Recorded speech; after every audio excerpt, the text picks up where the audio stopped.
ಸ ಗುರು ರಾಘವೇಂದ್ರ ಜಗನ್ನಾಥದಾಸರು ನಾಂದಿ ಪದ್ಯ ಹರಿಕಥಾಮೃತ ಸಾರ ಗುರುಗಳ ಕರುಣದಿಂದ ಪನಿತು ಪೇಳುವೆ ಪರಮ ಭಗವದ್ಭಕ್ತರಿದನಾದರದಿ ಕೇಳುವುದು. ಈ ಪದ್ಯದಿಂದ ಮತ್ತೊಂದು ಪ್ರಮೇಯವನ್ನು ತಿಳಿಸ್ತಾರೆ.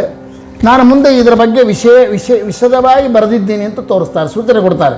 ತಾವು ಮುಂದೆ ಯಾವ ಸಂಧಿಗಳಲ್ಲಿ ನಾನು ಈ ಹೇಳುವ ಪ್ರಮೇಯ ಹೇಳ್ತೀನಿ. ಯಾವುದದು? ಹರಿಸ್ವತಂತ್ರ, ಭಗವಂತ ಒಬ್ಬನೇ ಸ್ವತಂತ್ರ, ಜೀವರೆಲ್ಲರೂ ಅಸ್ವತಂತ್ರರು ಅಂತಕ್ಕಂಥ ಪ್ರಮೇಯವನ್ನು ಮಾನ್ಯ ಮಾನವೀ ಜಗನ್ನಾಥದಾಸರು 3 ಸಂಧಿಗಳಲ್ಲಿ ಹೇಳ್ತಾರೆ. ಮುಂದೆ ದತ್ತ ಸ್ವಾತಂತ್ರ್ಯ, ಸ್ವಗತ ಸ್ವಾತಂತ್ರ್ಯ, ಸರ್ವಸ್ವಾತಂತ್ರ್ಯ ಅಂತಕ್ಕಂಥ 3 ಸಂಧಿಗಳು. 3 ಸಂಧಿಗಳಲ್ಲಿ ಭಗವಂತನ ಸರ್ವತಂತ್ರ ಸ್ವತಂತ್ರತೆಯನ್ನು, ಜೀವರ ಅಸ್ವತಂತ್ರತೆಯನ್ನು ಸ್ಪಷ್ಟ ಮಾಡ್ತಾರೆ. ಇದಕ್ಕೆ ಸೂಚನೆ ಕೊಡ್ತಾರೆ ನೋಡಿ. ಹೇಗೆ ಕೊಡ್ತಾರೆ, ಎಲ್ಲಿ ಕೊಡ್ತಾರೆ? ಹರಿಕಥಾಮೃತ ಸಾರ ಗುರುಗಳ ಕರುಣದಿಂದ ಪನಿತು ಪೇಳುವೆ. ನಾನು ಹರಿಕಥಾಮೃತ ಸಾರ ಹರಿಕಥಾಮೃತ ಸಾರ ಗುರುಗಳ ಕರುಣದಿಂದ ಹೇಳ್ತಾ ಇದ್ದೇನೆ. ಏನು ಗ್ರಂಥ ಬರಿತಾ ಇದ್ದೀನಲ್ಲ, ಇದು ನಾನು ಸ್ವತಂತ್ರವಾಗಿ ಬರಿತಿದ್ದೀನ, ನನ್ನ ಬುದ್ಧಿಯಿಂದ ಬರಿತಿದ್ದೀನ, ನನ್ನ ಶಕ್ತಿಯಿಂದ ಬರಿತಿದ್ದೀನ? ಇಲ್ಲಪ್ಪ ಮಾರಾಯ, ಹಾಗೆ ಅಂದ್ಕೋಬೇಡ್ರಿ ನೀವು. ನಾವು ಅಸ್ವತಂತ್ರರು. ನಾವು ಮತ್ತು ಯಾರು ಪ್ರೇರಣೆಯಿಂದ ಬರಿತಾ ಇದ್ದೀರಿ? ಗುರುಗಳ ಕರುಣೆಯಿಂದ ಬರಿತಾ ಇದ್ದೇನೆ. ಗುರುಗಳೆಂಬ ಶಬ್ದಕ್ಕೆ ಅರ್ಥ ಏನು? ಎಷ್ಟು ಅದ್ಭುತ ನೋಡ್ರಿ. ಹರಿಯ ಅಂತ ಹಾಕಿಲ್ಲ ಅವರು, ಗುರುಗಳ ಕರುಣ ಅಂತಂದರು. ಗುರು ಶಬ್ದಕ್ಕೆ ನಿಜವಾದ ಅರ್ಥ ಏನು ಗೊತ್ತನಾ? ಭಗವಂತ ಅಂತ ಅರ್ಥ. ಅವನು ಆದಿಗುರು, ಜಗದ್ಗುರು ಅವನೇ. ಆಮೇಲಕ್ಕೆ ತತ್ವಾಭಿಮಾನಿ ವಾಯುದೇವರು ಗುರುಗಳಾಗ್ತಾರೆ. ಆನಂತರದಲ್ಲಿ ತತ್ವಾಭಿಮಾನಿಗಳು ಗುರುಗಳಾಗ್ತಾರೆ. ಆಮೇಲಕ್ಕೆ ನಮಗೂ ಉಪದೇಶ ಮಾಡಿದ ಗುರು ಆಗ್ತಾರೆ. ಯಜ್ಞೋಪವೀತ ಹಾಕುವಾಗ ಗಾಯತ್ರಿ ಮಂತ್ರ ಹೇಳಿಕೊಟ್ಟಿರ್ತಾರಲ್ಲ, ಅವನು ಮೊದಲನೇ ಗುರು. ಅಂದರೆ ನಮ್ಮ ಜೀವನದಲ್ಲಿ ನಮಗೆ ಕಾಣಿಸುವ ಗುರು.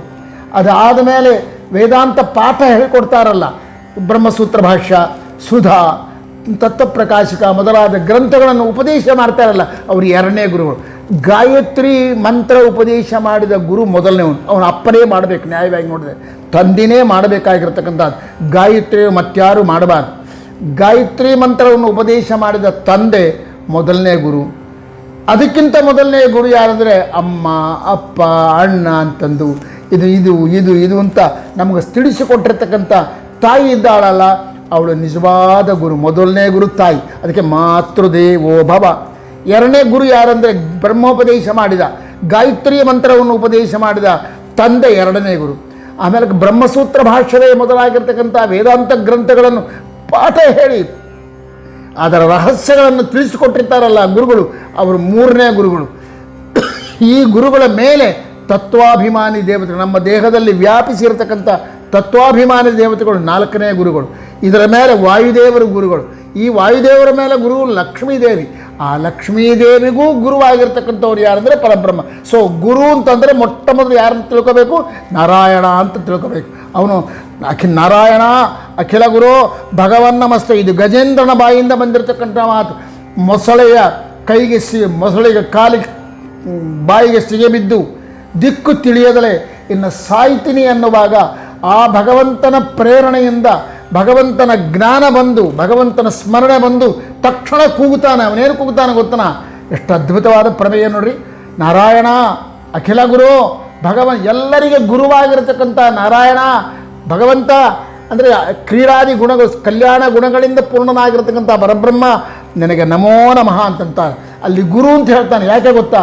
ನಾನು ಇಲ್ಲಿವರೆಗೆ ತಿಳುವಳಿಕೆ ಇಲ್ಲದಲೇ ನೀನು ಪ್ರೇರಕ, ನೀನು ಉಳಿಸಿದರೆ ನೀನು ಉಳಿಸಬೇಕು, ನೀನು ಉಳಿಸದೇ ಕೊಂದರೆ ನೀನೇ ಕೊಲ್ಲಬೇಕೆಂಬ ಜ್ಞಾನ ಇಲ್ಲದಲೇ ಆ ಮೊಸಳೆಯಿಂದ ಬಿಡಿಸಿಕೊಳ್ಳೋಕ್ಕೆ ಪ್ರಯತ್ನ ಮಾಡಿದೆ. ನನ್ನ ಬಂಧು ಬಾಂಧವರನ್ನು ಆಶ್ರಯಿಸಿದೆ. ಓ ಆನೆಗಳೇ ಬರ್ರಿ, ನನ್ನನ್ನು ಎಳೀರಿ ಅಂತ ನಾನು ಅವ್ರನ್ನ ಕುಳ್ಕೊಂಡೆ. ಆದರೆ ಯಾರೂ ಎಳಿಲಿಲ್ಲ, ಯಾರೂ ಕಾಪಾಡಲಿಲ್ಲ.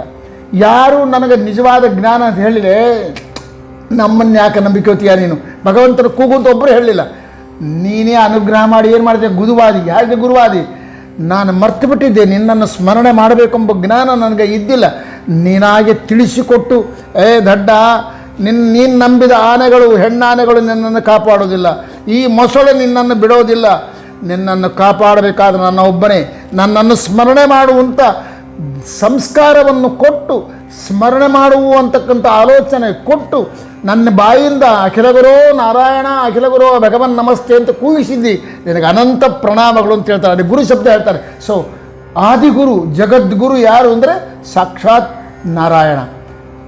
ಅವನೇ ಸರ್ವತಂತ್ರ ಸ್ವತಂತ್ರ, ನಾವೆಲ್ಲರೂ ಅಸ್ವತಂತ್ರ. ಅವನು ಆದರೆ ನೇರವಾಗಿ ಅವನೇ ಪ್ರೇರಣೆ ಮಾಡ್ತಾನ? ಅವನು ಪ್ರೇರಣೆ ಮಾಡೋದಲ್ಲ, ಅವನು ಲಕ್ಷ್ಮಿಗೆ ಪ್ರೇರಣೆ ಮಾಡ್ತಾನೆ. ಆ ಜಗಜ್ಜನನಿ ಲಕ್ಷ್ಮಿ ವಾಯುದೇವರಿಗೆ ಪ್ರೇರಣೆ ಮಾಡ್ತಾಳೆ. ಆ ವಾಯುದೇವರು ತತ್ವಾಭಿಮಾನಿ ದೇವತೆಗಳಲ್ಲಿ ನಿಂತುಕೊಂಡು ಎಲ್ಲರಿಗೂ ಪ್ರೇರಣೆ ಮಾಡ್ತಾರೆ. ಆ ತತ್ವಾಭಿಮಾನಿ ದೇವತೆಗಳು ಗುರುಗಳಲ್ಲಿ ಭಾಷ್ಯಾದಿ ಗ್ರಂಥಗಳನ್ನು ಹೇಳುವ ಗುರುಗಳಲ್ಲಿ ನಿಂತು ಅವರಿಂದ ನುಡಿಸಿ ಇವನಿಗೆ ತಿಳಿಸಿಕೊಡ್ತಾರೆ. ಆ ನಂತರದಲ್ಲಿ ತಂದೆಯಲ್ಲಿ ನಿಂತು ಗಾಯತ್ರಿ ಮಂತ್ರ ಉಪದೇಶ ಮಾಡಿಸ್ತಾರೆ. ಆ ನಂತರದಲ್ಲಿ ತಾಯಿಯಲ್ಲಿ ನಿಂತುಕೊಂಡು ಉಪದೇಶ ಮಾಡಿಸಿ ಅದರ ಮಾತು ಕಲಿಸಿ ಇನ್ನೊಂದು ಮಾಡಿಸಿ ಗುರು ಅನಿಸ್ಕೊಳ್ತಾರೆ. ಸೊ ನಮ್ಮ ತಾಯಿ ಮೊದಲನೇ ಗುರುವಾದರೆ ತಂದೆ ಎರಡನೇ ಗುರು, ನಮ್ಮ ಪಾಠ ಹೇಳಿದ ಗುರು ಮೂರನೇ ಗುರು, ತತ್ವಾಭಿಮಾನಿ ದೇವತೆಗಳು ನಾಲ್ಕನೇ ಗುರು, ವಾಯುದೇವರು ಐದನೇ ಗುರು, ಆರನೇ ಗುರು ಲಕ್ಷ್ಮಿ, ಏಳನೇ ಗುರು ಸಾಕ್ಷಾತ್ ಏಳನೇ ಸ್ಥಾನದಲ್ಲಿ ನಿಂತುಕೊಂಡಿರ್ತಕ್ಕಂಥ ಪರಬ್ರಹ್ಮ ನಾರಾಯಣ, ಅವನು ಆದಿಗುರು, ಅವನೇ ಸರ್ವತಂತ್ರ ಸ್ವತಂತ್ರ. ಅದನ್ನು ಹೇಳ್ತಾರೆ ಗುರುಗಳ ಕರುಣದಿಂದ ಪನಿತು ಪೇಳುವೆ. ಗುರುಗಳ ಕರುಣೆಯಿಂದ ಹೇಳ್ತಾ ಇದ್ದೇನೆ ಅಂದರೆ ಸಾಕ್ಷಾತ್ ನಾರಾಯಣನ ಪರಮಾನುಗ್ರಹದಿಂದ ನಾನು ಹೇಳ್ತಾ ಇದ್ದೇನಪ್ಪ. ನಾನು ಸ್ವಂತವಾಗಿ ಸ್ವತಂತ್ರವಾಗಿ ಹೇಳುವ ಶಕ್ತಿ ನನಗಿಲ್ಲ ಅಂತ ಸ್ಪಷ್ಟ ಮಾಡ್ತಾರೆ. ಆಮೇಲೆ ಅಷ್ಟೇನು ಹಾಗಾದರೆ ನಾರಾಯಣಂದೇ ಕಲಿತಾ ಇದ್ದೀರಾ? ಅಲ್ಲಪ್ಪ, ಅಷ್ಟು ನನಗೆ ಗೊತ್ತಿಲ್ಲ. ಅವನು ಲಕ್ಷ್ಮಿಗೆ ಪ್ರೇರಣೆ ಮಾಡಿದ್ದಾನೆ, ಅವಳು ಸ್ವತಂತ್ರಳು. ಅವಳು ವಾಯುದೇವರಿಗೆ ಪ್ರೇರಣೆ ಮಾಡಿದ್ದಾಳೆ. ವಾಯುದೇವರು ತತ್ವಾಭಿಮಾನಿ ದೇವತೆಗಳಿಗೆ ಪ್ರೇರಣೆ ಮಾಡಿ ನನ್ನಿಂದ ಈ ಮಂತ್ರವನ್ನು, ಈ ಹರಿಕಥಾಮೃತ ಸಾರವನ್ನು ನುಡಿಸ್ತಾ ಇದ್ದಾರೆ. ನಾನು ಅಸ್ವತಂತ್ರ ಸರ್ವತಂತ್ರ ಸ್ವತಂತ್ರ ನಾರಾಯಣ. ಹಾಗನಾ ಸ್ವಾಮಿ? ಸೊ ನಾನು ಇದನ್ನು ನಿಮಗೆ ತಿಳಿಸ್ಬೇಕು. ನಿಮಗೆ ಅದಕ್ಕೆ ನಾನೇನು ಮಾಡ್ತೀನಿ ಗೊತ್ತಾ? ಎಲ್ಲೆಲ್ಲಿ ಕೂಡ ಎಂದೆಂದು ಕೂಡ ನಾನು ಎಂಬ ಅಹಂಕಾರಕ್ಕೆ ಒಳಗಾಗಬಾರ್ರಿ. ಎಲ್ಲಿವರೆಗೆ ನಾನು ಎನ್ನುವುದು ಇರ್ತದೋ ಅಲ್ಲಿವರೆಗೆ ನೀವು ದಾಸನಾಗೋದಿಲ್ಲ. ಹಾಗಾದ್ರೆ ಏನು ಮಾಡಬೇಕು? ನಾನು ಅಸ್ವತಂತ್ರ, ನಾನು ಅಸ್ವತಂತ್ರ, ನಾನು ಪರಾಧೀನ, ಪರಬ್ರಹ್ಮ ನಾರಾಯಣನೇ ಸರ್ವತಂತ್ರ ಸ್ವತಂತ್ರ ಎಂಬ ಚಿಂತನೆ ನಿಮಗೆ ಉಳಿದಾಗ ನೀವು ದಾಸರಾಗ್ತೀರಿ. ದಾಸರಾದರೆ ಭಗವಂತನ ಅನುಗ್ರಹ ನಿಮಗಾಗ್ತದೆ. ಆದ ಕಾರಣವೇ ನಾನು ದತ್ತ ಸ್ವಾತಂತ್ರ್ಯ, ಸ್ವಗತ ಸ್ವಾತಂತ್ರ್ಯ, ಸರ್ವಸ್ವಾತಂತ್ರ್ಯ ಅಂತಕ್ಕಂಥ 3 ಸಂಧಿಗಳನ್ನು ರಚನೆ ಮಾಡಿದ್ದೇನೆ ಅಂತ ಗುರುಗಳ ಕರುಣದಿಂದ ಪನಿತು ಪೇಳುವೆ ಎಂಬ ಶಬ್ದದಿಂದ ತಾವು ಗ್ರಂಥದಲ್ಲಿ ಮುಂದೆ ರಚನೆ ಮಾಡತಕ್ಕಂಥ 3 ಸಂಧಿಗಳ ಬಗ್ಗೆ ಸೂಚನೆ ಕೊಟ್ಟಿದ್ದಾರೆ. ಇವಾಗ ಏನಾಯಿತು? ಮೊದಲನೇ ಹರಿಕಥಾಮೃತ ಸಾರ ಎಂಬ ಹೆಸರಿನಿಂದ, ನಂತರದಲ್ಲಿ ಹರಿಕಥಾಮೃತ ಸಾರ ಗುರುಗಳ ಪರಮ ಭಗವದ್ಭಕ್ತರ ಎನ್ನುವುದರಿಂದ 2 ರಿಂದ 9 ಸಂಧಿಗಳಿಗೆ ಸೂಚನೆ ಕೊಟ್ಟರು. ತಾರತಮ್ಯ ಸಂಧಿಗಳಿಗೆ 9 ಆಯಿತು. ಈಗ ಹರಿಯೇ ಸ್ವತಂತ್ರ ಎಂಬ ಪ್ರಮೇಯದಿಂದ ಕೂಡಿದ ದತ್ತ ಸ್ವಾತಂತ್ರ್ಯ, ಸ್ವಗತ ಸ್ವಾತಂತ್ರ್ಯ, ಸರ್ವಸ್ವಾತಂತ್ರ್ಯ ಅಂತಕ್ಕಂಥ 3 ಸಂಧಿಗಳಿಗೆ ಗುರುಗಳ ಕರುಣದಿಂದ ಪನಿತು ಬೇಡವೆ ಎನ್ನುವ ಶಬ್ದ ಪ್ರಯೋಗ ಮಾಡಿ ಸೂಚನೆ ಕೊಟ್ಟಿದ್ದಾರೆ. ಅಲ್ಲಿ 9, ಇವು 3 ಎಷ್ಟಾಯಿತು? 12 ಸಂಧಿಗಳಿಗೆ ಸೂಚನೆ ಕೊಟ್ಟರು. ಈಗ ಇನ್ನೊಂದು ತಿಳ್ಕೋಬೇಕು. ಯಾಕೆ ಈ ದತ್ತ ಸ್ವಾತಂತ್ರ್ಯ, ಸ್ವಗತ ಸ್ವಾತಂತ್ರ್ಯ, ಸರ್ವಸ್ವಾತಂತ್ರ್ಯ ಇದರ ಬಗ್ಗೆ ಆ ಸಂಧಿಗಳನ್ನು ಹೇಳುವಾಗ ವಿಫಲವಾಗಿ ಚಿಂತನೆ ಮಾಡೋಣ. ಒಂದು ಮಾತು ಚಿಂತನೆ ಮಾಡಿ. ದತ್ತ ಸ್ವಾತಂತ್ರ್ಯ ಎಂಬುದು ಜೀವಿ ಸಂಸಾರಾವಸ್ಥೆಯಲ್ಲಿರುವಾಗ ಪ್ರೇರಣೆ ಮಾಡ್ತಕ್ಕಂಥ ರೂಪಗಳು ದತ್ತ ಸ್ವಾತಂತ್ರ್ಯ ರೂಪಗಳು. ಭಗವಂತನ ರೂಪಗಳಿಗೆ ಹೆಸರು ದತ್ತ ಸ್ವಾತಂತ್ರ್ಯ ಎಂಬೋ ರೂಪ. ಅದು ಅವನು ತನ್ನ ಸ್ವಾತಂತ್ರ್ಯವನ್ನು ನಮಗೆ ಕೊಡೋದಲ್ಲ, ತಾನೇ ಆ ರೂಪಗಳಿಂದ ನಮ್ಮಲ್ಲಿ ನಿಂತುಕೊಂಡು ವ್ಯಾಪಾರ ಮಾಡ್ತಾನೆ. ಸೊ ದತ್ತ ಸ್ವಾತಂತ್ರ್ಯ ಎಂಬ ರೂಪಗಳು ಯಾವ ಅವಸ್ಥೆಯಲ್ಲಿ ನಮ್ಮಲ್ಲಿ ನಿಂತುಕೊಂಡು ಪ್ರೇರಣೆ ಮಾಡ್ತಾವೆ, ನಮಗೆ ಪ್ರೇರಣೆ ಮಾಡಿ ನಮ್ಮಿಂದ ಕೆಲಸ ಮಾಡಿಸ್ತಾವೆ ಅಂದರೆ ಸಂಸಾರಾವಸ್ಥೆಯಲ್ಲಿ ನಮ್ಮ ಲಿಂಗ ಶರೀರದಲ್ಲಿ ಇದ್ದು ಈ ಸ್ಥೂಲ ಶರೀರಕ್ಕೆ ಪ್ರೇರಣೆ ಮಾಡಿ ನಮ್ಮ ದಿವ್ಯವಾಗಿರತಕ್ಕಂಥ ಜ್ಞಾನವನ್ನು ಕೊಟ್ಟು ನಮ್ಮನ್ನು ಉದ್ಧಾರ ಮಾಡ್ತಾರೆ. ಸೊ ದತ್ತ ಸ್ವಾತಂತ್ರ್ಯ ಅಂತಕ್ಕಂಥ ರೂಪಗಳು, ಪರಮಾತ್ಮನ ರೂಪಗಳು ಸಂಸಾರಾವಸ್ಥೆಯಲ್ಲಿ ಪ್ರೇರಕಗಳು. ಸ್ವಗತ ಸ್ವಾತಂತ್ರ್ಯ ರೂಪಗಳು ಯಾವಾಗ ಅಂದರೆ ಜೀವನ್ಮುಕ್ತಾವಸ್ಥೆಯಲ್ಲಿ ಅಪರೋಕ್ಷ ಆದಮೇಲೆ ಪ್ರಾರಬ್ಧಾದಿಗಳನ್ನೆಲ್ಲ ಮುಗಿಸಿ ಇನ್ನು ಮೋಕ್ಷಕ್ಕೆ ಹೋಗಬೇಕಾದ್ರೆ ಟೈಮ್ ಇರ್ತದಲ್ಲ, ಆ ಟೈಮ್ನಲ್ಲಿ ಸ್ವಗತ ಸ್ವಾತಂತ್ರ್ಯಗಳು ಪ್ರೇರಕರವಾಗಿರ್ತವೆ. ಆ ನಂತರದಲ್ಲಿ ಮುಕ್ತಿಯಲ್ಲಿ ಜೀವರಿಗೆ ಪ್ರೇರಣೆ ಮಾಡುವ ರೂಪಗಳು ಯಾವುದಂದರೆ ಸರ್ವಸ್ವಾತಂತ್ರ್ಯ ಅಂತಕ್ಕಂಥ ಭಗವಂತನ ರೂಪಗಳು. ಸರ್ವಸ್ವಾತಂತ್ರ್ಯ ಅಂತಕ್ಕಂಥ ಭಗವಂತನ ರೂಪಗಳು ಮುಕ್ತಿಯಲ್ಲಿ ಪ್ರೇರಣೆ ಮಾಡ್ತಾವೆ. ಜೀವನ್ಮುಕ್ತ ಸ್ಥಿತಿಯಲ್ಲಿ ಸ್ವಗತ ಸ್ವಾತಂತ್ರ್ಯ ರೂಪಗಳು, ಭಗವಂತನ ಸ್ವಗತ ಸ್ವಾತಂತ್ರ್ಯ ರೂಪಗಳು ಪ್ರೇರಣೆ ಮಾಡ್ತಾರೆ. ದತ್ತ ಸ್ವಾತಂತ್ರ್ಯ ರೂಪಗಳು ಸಂಸಾರಾವಸ್ಥೆಯಲ್ಲಿರುವಾಗ ಭಗವಂತನ ದತ್ತ ಸ್ವಾತಂತ್ರ್ಯ ಅಂತಕ್ಕಂಥ ರೂಪಗಳು ಪ್ರೇರಕಗಳಾಗಿರ್ತವೆ. ಜೀವನ್ಮುಕ್ತ ಸ್ಥಿತಿಯಲ್ಲಿ ಸ್ವಗತ ಸ್ವಾತಂತ್ರ್ಯ ಅಂತಕ್ಕಂಥ ಭಗವಂತನ ರೂಪಗಳು ಪ್ರೇರಕಗಳಾಗಿರ್ತವೆ, ಅಂದರೆ ಪ್ರೇರಕಗಳಾಗಿ ಸರ್ವಸ್ವತಂತ್ರವಾಗಿರ್ತವೆ. ಮುಕ್ತಿಯಲ್ಲಿರುವಾಗ ಸ್ವಗತ ಸರ್ವಸ್ವಾತಂತ್ರ್ಯ ಅಂತಕ್ಕಂಥ ಭಗವಂತನ ರೂಪಗಳು ಆ ಮುಕ್ತ ಜೀವಿಗಳಿರ್ತಾರಲ್ಲ ಅವರಿಗೆ ಪ್ರೇರಕರಾಗಿ ಅವು ಸರ್ವಸ್ವತಂತ್ರವಾಗಿರ್ತವೆ. ಅದ ಕಾರಣ ಭಗವಂತ ಸ್ವತಂತ್ರ, ಜೀವಿ ಯಾವಾಗಲೂ ಅಸ್ವತಂತ್ರ ಅಂತಕ್ಕಂಥ ಚಿಂತನೆಯನ್ನು ನಾವು ಮಾಡಬೇಕು ಎಂಬ ರೂಪಕಲ್ಪನೆ ಕೊಡ್ತಾರೆ. ಇದಾದ ಮೇಲೆ ಇಲ್ಲಿಗೆ ಏನಾಯ್ತು, ಇದು 3 ಸಂಧಿ ಆಯ್ತು. 9 ಒಂದು 3 12 ಸಂಧಿಗಳಿಗೆ ಸೂಚನೆ ಕೊಟ್ಟರು.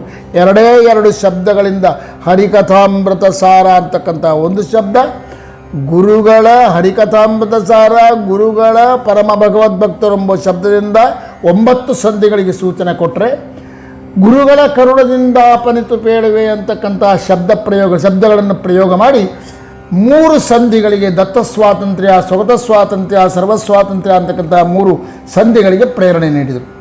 ಇನ್ನು ಮುಂದೊಂದು ಮಾಡ್ತಾರೆ ನೋಡ್ರಿ, ಅವ್ರ ಮುಂದೆ ಭೋಜನ ಸಂಧಿ ಮತ್ತು ನೈವೇದ್ಯ ಪ್ರಕರಣ ಸಂಧಿ ಅಂತ 2 ಮಾಡ್ತಾರೆ.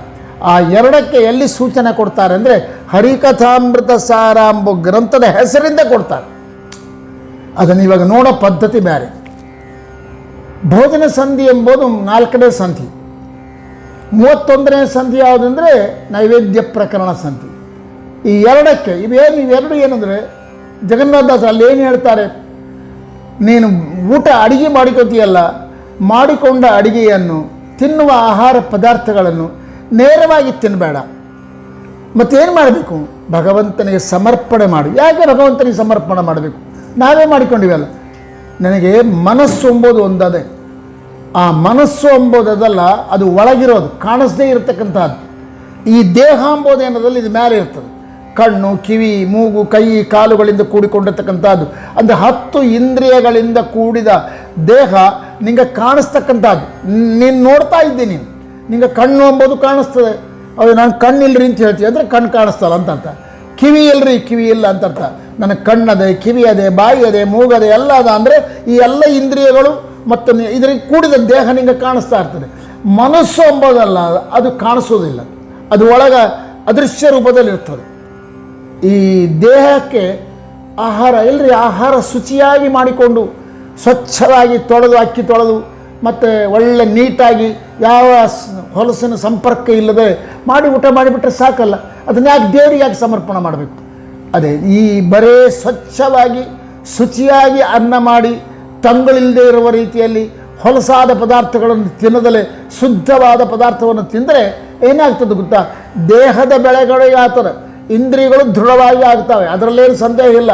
ಆ ಅನ್ನ ತಿನ್ನೇ ಮಾಡೋದು ಎಂಬುದೇನು ತಿಂದವರಿಗೆಲ್ಲ ಏನಾಗ್ತದೆ, ಒಳ್ಳೆ ದಷ್ಟಪುಷ್ಟವಾಗ್ತಾರೆ, ದಪ್ಪ ಆಗ್ತಾರೆ, ಅವರಿಗೆ ಬೇಕಾದ ಶಕ್ತಿ ಸಾಮರ್ಥ್ಯಗಳು ಬರ್ತಾವೆ, ಆಯುಷ್ಯ ಬೆಳೀತದೆ. ಆದರೆ ನಿನ್ನ ಮನಸ್ಸು ನಿರ್ಮಲ ಆಗಬೇಕಾದ್ರೆ, ನಿನ್ನ ಮನಸ್ಸು ಕಾಮಕ್ರೋಧಾದಿಗಳಿಂದ ದೂರ ಆಗಬೇಕಾದ್ರೆ, ನಿನ್ನ ಮನಸ್ಸು ನಿರ್ಮಲವಾಗಬೇಕಾದ್ರೆ ಅದಕ್ಕೆ ಭಗವದರ್ಪಣ ಆಗಬೇಕು. ಭಗವದರ್ಪಿತವಾದ ಮನಸ್ಸು ಏನು ಮಾಡ್ತದೆ ಗೊತ್ತಾ? ನಿನಗೆ ಕಾಣಿಸದೇ ಇರುವ ಮನಸ್ಸನ್ನು ಶುದ್ಧಿ ಮಾಡ್ತದೆ. ಆದ ಕಾರಣ ಕಂಪಲ್ಸರಿಯಾಗಿ ನೀನು ನೈವೇದ್ಯ ಭಗವಂತನಿಗೆ ಮಾಡಿದ ಅಡುಗೆಯನ್ನು ಸಮರ್ಪಣೆ ಮಾಡಿ ಆಮೇಲೆ ಊಟ ಮಾಡು. ನಿನ್ನ ದೇಹದ ಆರೋಗ್ಯದ ದೃಷ್ಟಿಯಲ್ಲೂ, ನಿನ್ನ ದೇಹದ ಪುಷ್ಟಿಗಾಗಿಯೂ, ನಿನ್ನ ಮನಸ್ಸಿನ ನಿರ್ಮಲತೆಗಾಗಿಯೂ, ನಿನ್ನ ಮನಸ್ಸು ಭಗವತ್ ಪರವಾಗಿ ಆಗಬೇಕಾದರೂ ಕೂಡ ಏನು ಮಾಡಬೇಕು? ಆಹಾರ ಶುಚಿಯಾಗಿ ಊಟ ಮಾಡಬೇಕು. ಬರೀ ಶುಚಿಯಾಗಿ ಊಟ ಮಾಡೋದಿಲ್ಲ, ಅದಕ್ಕಿಂತಲೂ ಅತ್ಯಂತ ಪ್ರಧಾನವಾದದ್ದು ಭಗವದರ್ಪಿತವಾದ ಪದಾರ್ಥಗಳನ್ನು ಉಂಡು ಅದರಿಂದ ಮನಸ್ಸನ್ನು ನಿರ್ಮಲ ಮಾಡಿಕೋಬೇಕು. ಇದಕ್ಕಾಗಿ ನೈವೇದ್ಯ ಪ್ರಕರಣ ಸಂಧಿ ಮಾಡಿದರು. ಭೋಜನ ಸಂಧಿ ಹಾಗಾದರೆ ನೈವೇದ್ಯ ಮಾಡುವಾಗ ಅಂದರೆ ಭಗವಂತ ಅಡಿಗೆ ಮಾಡಿ ಅಡಿಗೆಯಲ್ಲಿರುವ ಪದಾರ್ಥಗಳಲ್ಲಿರುವ ಭಗವಂತನ ಸ್ಮರಣೆ ಮಾಡಿಬಿಟ್ರೆ ಆಯ್ತಾ, ಮುಗಿತಲ್ಲ. ಹಾಗೆ ಮಾಡಬೇಡ.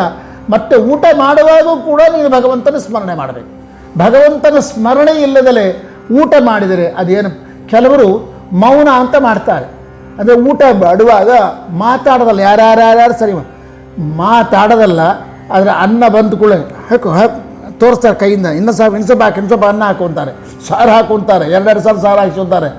ಅಲ್ಲಿ ಸಂಜ್ಞೆಗಳಿಂದ ಸೂಚನೆಗಳಿಂದ ಮಾತಾಡ್ತಾರೆ. ಭಗವಂತನ ಸ್ಮರಣೆ ಮಾತ್ರ ಮಾಡೋದಲ್ಲ. ಅವರು ಮೌನ ಅಂತಂದರೆ ಎಲ್ಲಿ ಹೇಳಿದ್ದಾರೆ ಗೊತ್ತಾ? ಲೌಕಿಕದ ಹಾಳು ಹರಟೆಯಲ್ಲಿ ಮೌನವಾಗಿರು, ಮತ್ತು ಸೌಕಿಕದ ಹಾಳು ಹರಟೆಯಲ್ಲಿ ಮೌನವಾಗಿರು. ಭಗವಂತನ ಊಟ ಮಾಡುವಾಗ ಮಾತ್ರ ಮೌನವಾಗಿರಬೇಡ. ಮತ್ತೇನು ಮಾಡು? ಊಟ ಮಾಡುವಾಗ ಕಂಪಲ್ಸರಿಯಾಗಿ ಭಗವಂತನ ಸ್ಮರಣೆ ಮಾಡ್ತಾ ಹೋಗು. ಮೌನ ಅಂದರೆ ಹಾಳು ಹರಟೆ ಹೊಡಿಬೇಡ, ಲೌಕಿಕದ ಮಾತುಗಳನ್ನು ಆಡಬೇಡ, ಭಗವಂತನ ಸ್ಮರಣೆ ಮಾಡದೇ ಇರಬೇಡ ಅಂತ ಹೇಳ್ತಾರೆ. ಅದು ಯಾವುದು ಭಗವಂತನ ಸ್ಮರಣೆ ಅಂದರೆ ಭಗವನ್ ನಾಮ ಸಂಕೀರ್ತನೆ. ಗೋವಿಂದ ಗೋವಿಂದ ಗೋವಿಂದ, ಒಂದೊಂದು ಕವಳ ಗೋವಿಂದನ್ನ ಸ್ಮರಿಸೂತ. ಒಂದೊಂದು ತುತ್ತು ಉಣ್ಣುವಾಗ ಭಗವಂತನ ಸ್ಮರಣೆ ಮಾಡಬೇಕಂತೆ. ಒಟ್ಟು ಒಂದು ಊಟ ಮಾಡುವಾಗ 32 ತುತ್ತು ಊಟ ಮಾಡಬೇಕಂತೆ. ಆ 32 ತುತ್ತು ಉಣ್ಣುವಾಗ ಒಂದೊಂದು ತುತ್ತು ಮಾಯೆಯಲ್ಲಿಡುವಾಗ ಕೇಶವಾಯ ನಮಃ, ನಾರಾಯಣಾಯ ನಮಃ, ಮಾಧವಾಯ ನಮಃ, ಗೋವಿಂದಾಯ ನಮಃ ಅಂತಕ್ಕಂಥ 24 ನಾಮಗಳನ್ನು ಸ್ಮರಣೆ ಮಾಡಬೇಕು. 24 ಸ್ಮರಣೆ ಆದರೆ ಇನ್ನು 32 ಆಗಬೇಕಲ್ಲ. ಇನ್ನು 8 ವಿಶ್ವಾಯ ನಮಃ, ತೈರಸಾಯ ನಮಃ, ಪ್ರಾಜ್ಞಾಯ ನಮಃ, ತುರ್ಯಾಯ ನಮಃ, ಆತ್ಮನೇ ನಮಃ, ಅಂತರಾತ್ಮನೇ ನಮಃ, ಪರಮಾತ್ಮನೇ ನಮಃ. ಈ 8 ನಾಮಗಳು ವಿಶ್ವ, ತೈಜಸ, ಪ್ರಾಜ್ಞ, ತುರ್ಯ, ಆತ್ಮ, ಅಂತರಾತ್ಮ, ಪರಮಾತ್ಮ, ಜ್ಞಾನಾತ್ಮ. ಈ 8 ನಾಮಗಳನ್ನು ಸ್ಮರ್ತಾ 8 ತುತ್ತು, 24 ಕೇಶವಾದಿ ರೂಪಗಳನ್ನು ಸ್ಮರಣ ಮಾಡ್ತಾ 24 ತುತ್ತುಗಳನ್ನು ತಿರಬೇಕು. ಆಗ ನಿನ್ನ ಅಂಥ ಊಟ ಮಾಡಿದ ಊಟ ಏನಾಗ್ತದೆ ಗೊತ್ತಾ? ಅದ್ಭುತವಾಗಿ. ಇದನ್ನು ಮನಸ್ಸೆಲ್ಲ ಅಂದ್ಕೋಬೇಡ, ಗಟ್ಟಿಯಾಗಿರಿ. ಯಾಕೆ? ಪಕ್ಕದ ಕೂತ ವ್ಯಕ್ತಿಗೆ ಅದು ಕೇಳಿಸಬೇಕು. ಕೇಳಿಸಿ ಅವನಿಗೆ, ಅಯ್ಯೋ ಆಚಾರ, ನಾನು ಬಗಲಾಗ ಕೂತ ಆಚಾರ ಯಾರು ಸರಿಗೆ ಮಾತಾಡೋದಲ್ಲ, ಏನು ಕೇಳೋದಿಲ್ಲ, ಏನು ಮಾತಾಡೋದಿಲ್ಲ. ಆದರೆ ಭಗವನ್ನಾಮ ಸಂಕೀರ್ತನೆ ಮಾತ್ರ ಗಟ್ಟಿಯಾಗಿ ಮಾಡ್ತಾರೆ. ಇದರಿಂದ ಅರ್ಥ ಆಗ್ತದೆ ಅವನಿಗೆ, ನಾನು ಕೂಡ ಭಗವನ್ನಾಮ ಸಂಕೀರ್ತನೆ ಮಾಡಬೇಕು ಊಟ ಮಾಡುವಾಗ, ನಾನು ಕೂಡ ಮಾತಾಡಬಾರ್ದು, ಹಾಳು ಹರಟೆ ಮಾತಾಡಬಾರ್ದು ಅಂತ ಅವನಿಗೆ ತಿಳಿತದೆ. ಆಗ ನೀನು ಭೋಜನ ಮಾಡುವುದು ಇನ್ನೊಬ್ಬರಿಗೆ ಆದರ್ಶ ಆಗಬೇಕು. ಅದ ಕಾರಣ ಮೌನ ಮಾಡುವಂಥದ್ದು ಸುಮ್ಮನೆ ಕೂತ್ಕೊಂಡು ಮಾತೇ ಇಲ್ಲ. ಸೊ ಭಗವನ್ನಾಮ ಸಂಕೀರ್ತನೆ ಇಲ್ಲ, ಮಾತು ಇಲ್ಲ, ಬರೀ ಸಂಜ್ಞೆ ಮಾಡಿ ಎಷ್ಟೆಷ್ಟು ಅನ್ನ ಬೇಕೋ, ಎಷ್ಟೆಷ್ಟು ಸಾರು ಬೇಕೋ, ಎಷ್ಟೆಷ್ಟು ಹುಳಿ ಬೇಕೋ ಅವೆಲ್ಲ ದಂಡಿಗೆ ಹಾಕಿಸ್ಕೋಬೋದು. ಅದು ಅಲ್ಲ ಮೌನ. ಮೌನ ಅಂತಂದರೆ ಹಾಳು ಹರಟೆ ಹೊಡೆಯದಲೇ ಕೇವಲ ಭಗವಂತನ ನಾಮಸ್ಮರಣೆ ಮಾಡ್ತಾ ಊಟ ಮಾಡೋದೇನದಲ್ಲ, ಅದು ನಿಜವಾದ ಮೌನ ಅನಿಸ್ಕೊತಾರೆ. ಅಂಥ ಮೌನದಿಂದ ಜೀವನ ಧನ್ಯ ಆಗ್ತದೆ. ಅದನ್ನು ವಿವರಣೆ ಕೊಡ್ತಾರೆ ಭೋಜನ ಸಂಧಿಯಲ್ಲಿ. ಇಂಥ ಅಪೂರ್ವವಾದ ಭೋಜನ ಸಂಧಿ ಮತ್ತು ನೈವೇದ್ಯ ಪ್ರಕರಣ ಸಂಧಿಗಳೇನವಲ್ಲ, ಇವು ಎರಡಕ್ಕೆ ಎಲ್ಲಿ ಸೂಚನೆ ಕೊಡ್ತಾರೆ ಅಂದರೆ ಹರಿಕಥಾಮೃತ ಸಾರ ಅಂತಕ್ಕಂಥ ಗ್ರಂಥದ ಹೆಸರಿನಿಂದ ಸೂಚನೆ ಕೊಡ್ತಾರೆ. ಅದು ಹೇಗೆ ಅದನ್ನು ನಾಳೆ ನೋಡೋಣ ಅಂತ ಹೇಳ್ತಾ, ಹರೇ ಶ್ರೀನಿವಾಸ, ಗುರೋ ರಾಘವೇಂದ್ರ.